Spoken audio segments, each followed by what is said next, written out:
Agora no Repórter MT eu entrevisto Jean-Pierre Vieira Guimarães, ele que é fisioterapeuta, mestre e professor universitário, e o nosso tema é dor. Já recebi, Jean, outras oportunidades aqui no site Repórter MT e as suas entrevistas chamam muito a atenção, porque você é muito direto em relação ao tema dor, movimento. Nesse período, Jean, de pandemia, você percebeu ou pesquisas indicaram que a dor aumentou? As pessoas sentiram mais dores? Dores nas costas, no pescoço? Nós tivemos um período aí de março para cá, por conta dessa pandemia, e as pessoas ficaram mais em casa e mudaram o seu hábito de vida, ou seja, elas ficaram menos ativas. As pessoas que tinham o hábito de fazer academia, fazer atividade ao ar livre, em parques que nós temos aqui na cidade, e elas tiveram que mudar o hábito por conta do isolamento social e mudança de hábitos na sua parte de tarefas de casa. Ou seja, o nível de ansiedade aumentou por conta da contaminação, por conta de outras questões que envolveriam o nível de ansiedade que contribui para o processo de amplificar o quadro doloroso. Pessoas que têm dores crônicas e pessoas que não tinham dores começaram a ter por falta de movimento. Tá? Então isso é muito importante a gente trava, se a gente está parado e não se movimentar, a gente... O corpo foi feito para se movimentar. Então, o índice de prevalência, mesmo antes da pandemia, pessoas que têm dores nas costas, ela é muito grande. Isso não só a nível de Brasil, mas a nível mundial. Pelo menos um indivíduo, um episódio de dor lombar, um exemplo dando a dor lombar, e cada indivíduo nesse planeta vai ter. Isso todo mundo vai ter ao longo da vida pelo menos uma vez. Pelo menos um episódio. Isso não é uma doença, é uma alteração que, de fato... Pode ser pontual ali. Ela pode ser na região cervical, pode ser na região cervical lombar. É coluna. Que é cervical na região do pescoço. E na região lombar, torácica no tronco, e na região lombar um pouco mais inferior, perto da região glútea. Aqui. Muito bem. Aí o que acontece? As pessoas precisam se movimentar para deixar a musculatura ativa. E quando a pessoa tem dores crônicas, ela é multifatorial, que é chamada de inespecífica. Não tem uma causa específica determinando. O que está provocando essa dor? Quando a pessoa tem uma causa específica, o que é isso? É quando a pessoa tem um tumor na coluna, quando a pessoa tem uma hérnia de disco, quando a pessoa tem um quadro de infecção na coluna. Aí é algo específico. Diagnosticado que justifica a dor. Quando a condição das dores na região cervical, na região lombar, que é as regiões mais comuns de tê-la, ela é multifatorial. Ela pode ser externa, pode ser provocada por uma cadeira, uma má postura, dormir num colchão mole, por exemplo. Por exemplo, existe muito questionamento com relação aos colchões. Não tem uma evidência específica mostrando que o colchão melhor é aquele colchão um pouco mais durinho, ou aquele colchão um pouco mais molinho. Não tem na evidência mostrando que aquele colchão ali eu vou ficar livre das dores. O pessoal vem de colchão falando que tem. Porque é multifatorial. Não tem na evidência clara mostrando que colchão com a densidade um pouco mais rígida ou um pouco mais mole, ele é o melhor para se dormir. Qual é o melhor colchão? É aquele que você dorme bem. Esse é o melhor colchão. Então eu já estou acostumado a dormir num colchão um pouco mais mole e durmo como macio. Não me coloca para dormir naqueles colchões que dizem que faz bem para coluna.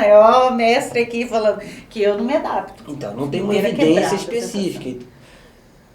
Por isso a gente está comentando que quando a gente se baseia em indivíduos que têm dores recorrentes, que são as dores crônicas, ela é multifatorial, eu não posso atribuir num ponto específico, como por exemplo o colchão. Entendi. Como que a gente administra essas dores crônicas? Através de exercícios direcionados à educação em dor. O que eu chamo de educação em dor? O profissional da área de saúde, em especial o fisioterapeuta, mostrar para o paciente como que tudo aquilo ali funciona de uma forma muito harmônica, porque é um sistema. A dor é uma experiência que precisa ser entendida. Que precisa ser bem interpretada. Quando se tem uma condição crônica, a gente tem uma parte do corpo, que é o cérebro, que é ele que produz a dor. E ele está focado naquele momento ali, quando se tem recorrência. E quando a gente faz exercício de forma com exposição gradativa, o cérebro deixa de tomada de decisão naquela região onde ele sente a dor. Por isso que a gente tem que orientar, esses exercícios têm que ser como? Tem que ser de forma gradativa, começar do leve, ir para o moderado e até um pouco mais intenso. Então os pacientes têm que ter essa percepção que pessoas que têm dor ao movimento, elas vão melhorar com o movimento. Gente, olha isso, pessoa que tem dor com o movimento, melhora com o movimento. Porque a condição ela é multifatorial. Quando a gente está num nível de estresse muito elevado, que a pandemia nos colocou de uma forma como essa, eu fico mais vulnerável a tensionar os músculos e ficar mais tenso. Tenso, ansioso. É uma região muito dor. comum. Eu imagino os profissionais da área de saúde. Você teve essa experiência com médicos, né, tensos ali, horas e horas. Reabilitei vários médicos numa condição dessa pandemia, onde a carga de trabalho aumentou, o nível de estresse por conta da contaminação, de ajudar as pessoas, e automaticamente o nível de estresse contribuiu para a elevada existe um sistema nervoso autônomo que contribuiu nesse processo de deixar esses músculos mais tensos. Então, com a mobilidade de forma orientada, reduziu o nível de estresse, contribuiu para aquele músculo que estava mais tenso ficar mais relaxado. Então, eu tenho que lidar com o estresse e também com... Gerenciar esse processo. Porque o estresse, nós precisamos tê-lo. O que não pode deixar é essa condição se tornar constante. Intensa. De forma perene, intensa. Ou seja, porque essa condição do estresse faz com que os músculos fiquem numa condição mais tensa. E isso vão provocar dores ao longo do tempo. Deixar a musculatura com pontos gatilhos, musculatura mais tensa à palpação. E como que a gente faz com que isso estou até relaxando aqui, fique mais relaxado? É orientar o paciente que tem que fazer os movimentos de forma gradativa. As pessoas, um exemplo voltando com relação à pandemia, as pessoas que não tinham dor começaram a ter. E as pessoas que já tiveram uma condição de recorrência maior. Mais aumentada, uma dor mais intensa. Foi feito um estudo na Unicamp, junto com a Fiocruz e o FMG, onde eles verificaram que os pacientes, as pessoas, de fato, tiveram uma procura muito grande nos sites de rede social de notícias, com a procura site de busca, de né? busca que aumentou a procura de dores nas costas. Uma forma das pessoas estarem aqui, se interagindo.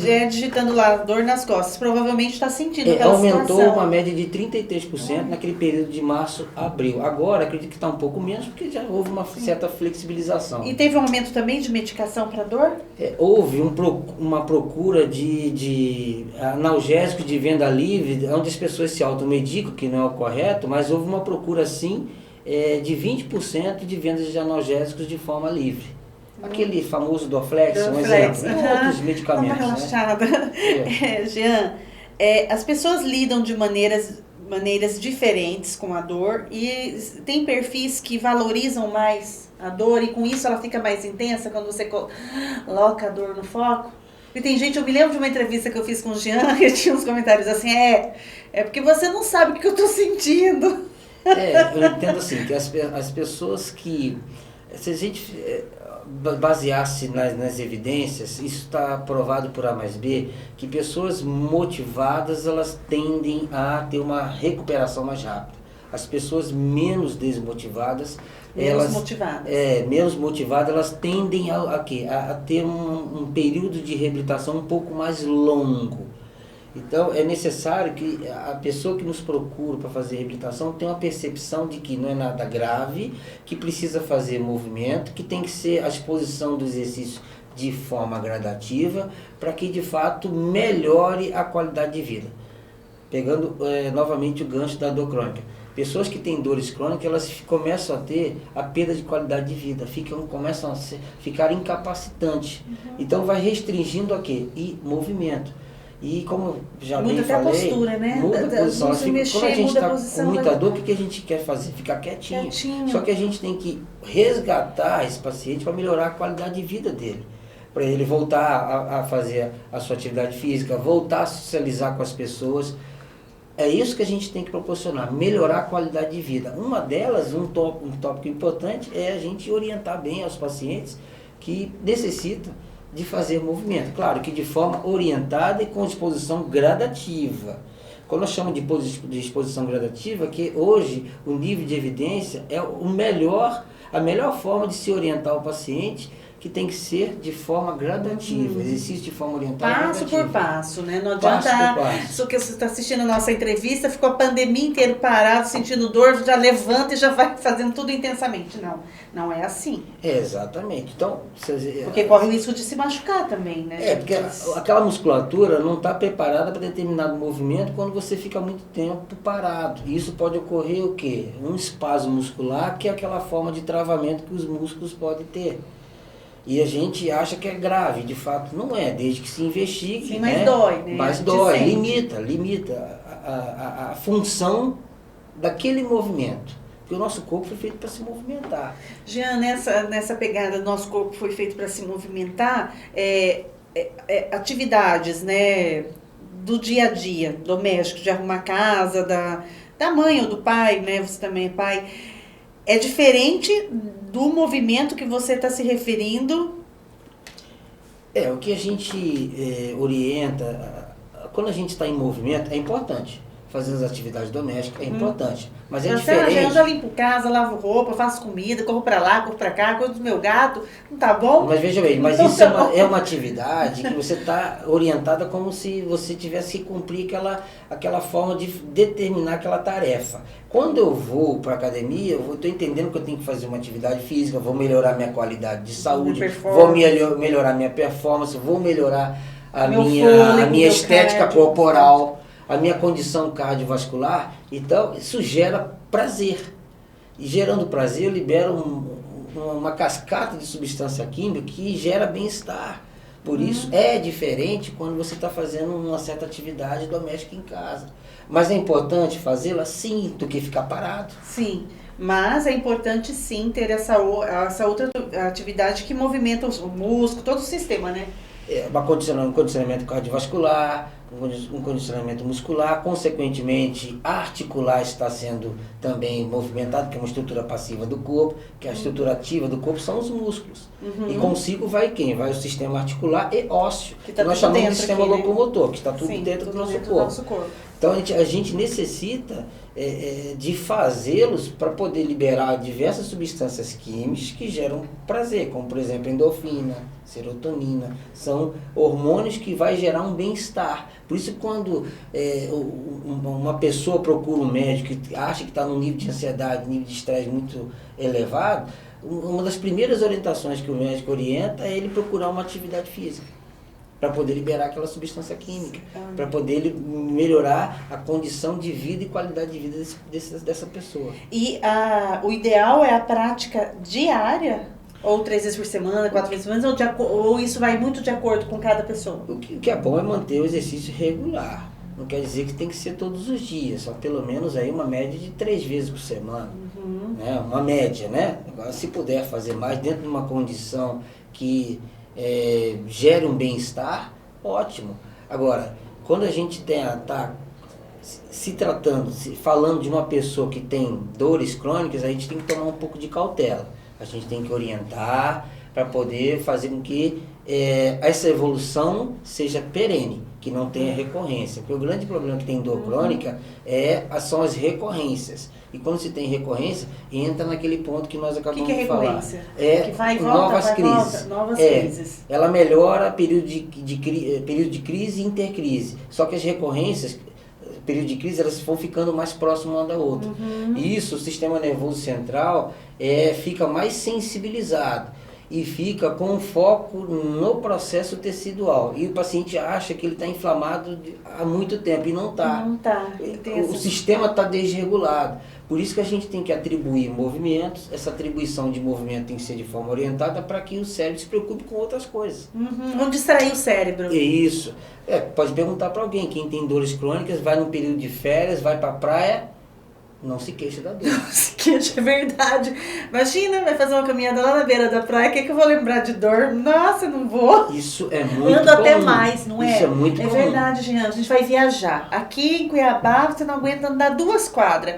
Vai pro Rio de Janeiro viajar, anda 10 quadras ali, nem lembra. Exatamente. Vai andar no shopping, Exatamente. Uma forma de orientar os pacientes, uma delas, quando se tem queixa de dores crônicas, procure fazer o que você mais gosta, faça atividade física, veja filme importante que você, de fato, sorria. Ou seja, tudo isso contribui, faz parte do processo de reabilitação para melhorar a qualidade de vida dos pacientes. Olha que legal. Então, até assistir um filme impacta no resultado ali do seu trabalho com esse paciente. Exatamente isso. Eu oriento dessa forma. Muitas das vezes o paciente tem dores na região lombar e a gente orienta, anda um pouco de bicicleta, tem uma bicicleta ergométrica em casa, anda um pouco de bicicleta ergométrica em casa quando a gente está com dificuldade por causa do isolamento social. Pega a sua bicicleta ergométrica em casa, vai fazer a bicicleta, vai fazer atividade. Eles relatam melhor. E a gente não está focando exercício específico para a coluna.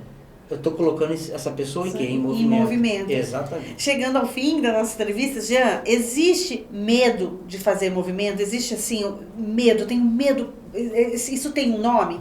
Existe. Existem as pessoas que têm recorrências de dores que são consideradas, são de fato, são classificadas as pessoas que têm dores persistentes, que é a dor crônica. Essas pessoas que têm recorrência constantemente, que de fato elas vão ficar com medo de fazer movimento, e esse medo de fazer movimento, ela tem medo de se machucar novamente. Isso tem um nome para nós, profissionais da área de saúde, para poder identificar. É chamado de cinesiofobia. Cinesiofobia é medo de fazer movimento. Isso é muito comum nas pessoas que têm dores crônicas. Então nós temos que fazer... A gente pode vencer isso. Pode, é possível. Enfrentar, é possível vencer. Existe uma condição de reabilitação de um processo inicial que chama-se educação em neurociência da dor. A gente faz esse trabalho inicial desse paciente, mostrando para ele que não tem nada grave, mostrando para ele que é importante ele começar a se movimentar de forma gradativa para ele restaurar aquela função e melhorando assim a sua qualidade de vida. Desmistificar a dor, né? Conhecê-la, olhar para ela, entendê-la. Entender que isso é um mecanismo de defesa, entender que não tem nada grave, só que precisa ser bem orientado ao paciente para que de fato ele consiga subir degrau por degrau, para que de fato melhore a qualidade de vida dele. Ai, gente, acho que eu já vou colocar meu tênis, já vou andando para casa. Jean Pierre, meu entrevistado de hoje.